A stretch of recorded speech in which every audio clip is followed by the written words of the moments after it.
నెమ్మది నెమ్మదిగా అడవిలో జంతువుల పిల్లలు అలాగే పక్షుల గుడ్లు మాయమవుతున్నాయి. అది చూసి అన్నీ చాలా కంగారు పడుతున్నాయి.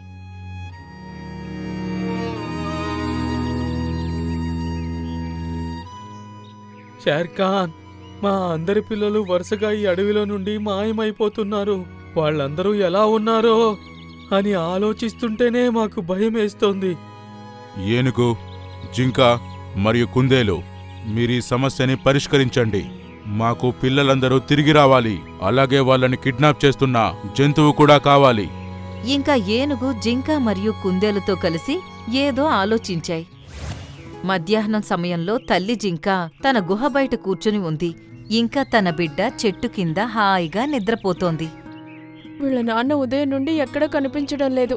వెళ్ళి చూసొస్తాను. బహుశా వేరే ఆడజింక దగ్గరైతే కూర్చోలేదు కదా.